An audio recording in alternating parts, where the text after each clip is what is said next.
અમદાવાદના નિર્ણયનગરની બદ્રીનારાયણ અને પરબ પુરુષોત્તમનગર સોસાયટીના રીડેવલપમેન્ટ પ્રોજેક્ટથી વિવાદ થયો છે। 312 સભ્યો ધરાવતી આ સોસાયટીના 85થી 90% સભ્યો રીડેવલપ માટે તૈયાર છે, પરંતુ રીડેવલપમેન્ટનું બોર્ડ લગાવવા માટેનું કામ કરી રહેલા કારીગરો પર અસંતુષ્ટ સભ્યોએ હુમલો કર્યો હોવાની ફરિયાદ નોંધાઈ।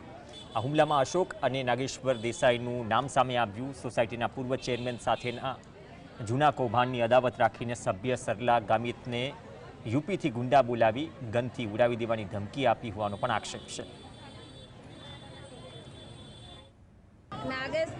નાગેશભાઈ, એનો ભાઈ અશોક અને રાજુ યાદવ, દીપક ઝાલા અને ખજાનસિંહ, એ 4-5 જણા એવા છે કે રીડેવલપમેન્ટના વિરુદ્ધ જાય છે। અને નાગેશભાઈ એવું કહે છે કે હું જોડે બેસી છું અને ગમે ત્યાં પોલીસ સ્ટેશનમાં જશે ને તો કોઈ ફરિયાદ નહીં લેશે અને પછી અમે તમારી પર ફરિયાદ કરીશું ને આવી ધમકી આપે છે। અને કમિટી મેમ્બર ઉપર મેસેજો ખાલી છે ને ધમકીના મેસેજો મોકલે છે।